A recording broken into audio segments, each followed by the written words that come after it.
কিরে, সেলিম ভাই কোথায়? সেলিম ভাই কোথায়? আপনি খুঁজি পাওয়া যাইতেছেন আপনাকে। দেখি তো কি করে সেলিম ভাই। আপনারাও দেখেন, যাদের দাঁত নাই আলগা দাঁত লাগানো হয়, ঠিক আছে? হ্যাঁ, না এটা ক্লিন করা হবে। হ্যাঁ, সব জিনিসপত্র আছে না।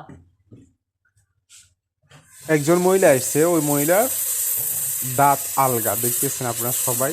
দাঁতের ভিতরে আলগা দাঁত, এগুলা মাঝে মধ্যে খুলে পরিষ্কার করতে হয় হসপিটালে এসে, কারণ না হয় জীবাণু জমে যায়। অবস্থা বড় ভাই আমার বড় ভাই এখানে থাকে, ঠিক আছে?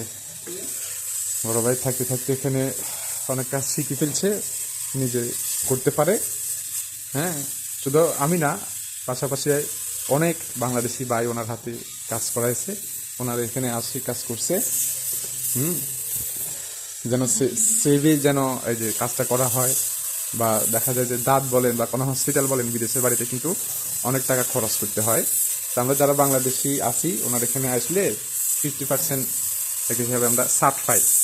হ্যাঁ, তো ক্লিন বা বিভিন্ন যে ছোটোখাটো বিষয়গুলা উনি ফ্রিতে করে দেয়। উনি একজন বাংলাদেশের মানুষ ওই হিসাবে, তো চাইতে সবার পাশে থাকার জন্য।